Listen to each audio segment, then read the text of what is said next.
Jai Hind students, this is the three orders chapter for class 11th history theme 6. Now in our this video lecture we will took a new topic, that is the knights. From the 9th century, there was a frequently localized war in Europe. The amateur present soldiers were not sufficient and good cavalry were needed. This led to growing importance of new sections of pupil, the knights. 9th century में Europe में ज़्यादातर जो है local Wars हुआ करती थी, तो कुछ तो जो है पीजेंट्स को या छोटे किसानों को जो है इसमें आर्मी में भर्ती करके और युद्ध कर लिया जाता था, लड़ लिया जाता था। लेकिन ये एक अनट्रेंड सोल्जर्स हुआ करते थे, क्योंकि बेसिकली इनका वर्क जो था वो फार्मिंग का था, फील्ड से रिलेटेड था। तो ये एक स्किल्ड जो है सिपाही नहीं थे, और ये एक सेमी स्किल टाइप की इनकी सेना थी। कुछ उसमें घोड़ा चलाना जानते थे, तो कुछ नहीं हॉर्स राइडर थे।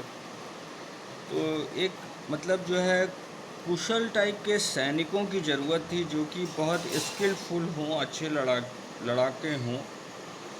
और क्योंकि इनका अभी तक तो जो है आपस में ही जो है छोटी मोटी बातों को लेकर के झगड़े एक से दूसरे में हुआ करते थे, मैनर्स में, या हम कह सकते हैं लॉर्ड्स में, या यूरोप में इनसाइड हो सकते थे। लेकिन जब बाहरी अटैक होने लगते थे तो उस समय जो है एक प्रॉपर फौज की ज़रूरत होती थी। अब यहाँ पर एक नया क्लास जो है धीरे धीरे बन के आया कि जो इस तरह के काम को परफेक्टली कर सके, और इस नए क्लास को जो है काफ़ी बढ़ावा दिया गया, फ्यूडल्स की तरफ से भी, किंग की तरफ से भी, और समाज में भी उनकी जो है थोड़ा रिस्पेक्ट ज़्यादा हुआ करती थी। और ये जो नया क्लास आया ये था नाइट्स। ठीक है, नाइट्स ये लड़ाई करने का स्पेशल काम किया करता था। और ये लॉर्ड्स जो थे ये अपने लॉर्ड्स के लिए लड़ते थे। They were linked to the lord just as the latter were linked to the king. और जैसे कि इनके लॉर्ड्स जो थे वो अपने किंग के लिए रहते थे, वैसे ही ये अपने लॉर्ड्स के लिए लिंक्ड रहते थे। ठीक है, the lords gave the knights a piece of land called fief. ठीक है, fief, and promise to protect it. Lord जो रहते थे इन नाइट्स को जो है अपनी फील्ड वगैरह दे देते थे, और बड़ी फील्ड दी जाती थी इनको, और ये उसके बदले में अपने लॉर्ड से प्रॉमिस करते थे कि हम आपके लिए लड़ेंगे और आपकी हर हाल में रक्षा करेंगे, प्रोटेक्ट करेंगे। द फीफ कुड बी इनहेरिटेड, और ये इनहेरिटेड भी होती थी, मतलब एक जो है नाइट ख़त्म हो जाए तो उसका आगे जो परिवार है वो उस फीफ को टुक ओवर कर सकता था। It extend to anything between 1000 to 2000 across or more, including a house for a knight and his family, a church and other establishments to house his depending, beside a water mill and wine press.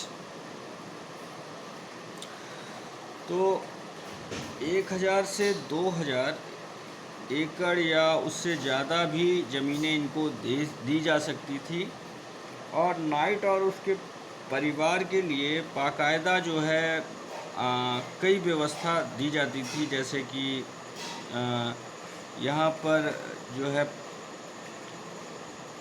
ये water मिल की बात भी की गई है, ठीक है। Water मिल और प्रेसेस मतलब ताकि उनका भी जीवन थोड़ा सा लग्जरियस रहे, और उसके साथ साथ उनके परिवार के लिए घर और चर्च पर जो है आना जाना या उस पर निर्भर रहने की भी कुछ हद तक व्यवस्था थी। और फ्यूडल मैनर की तरह फीफ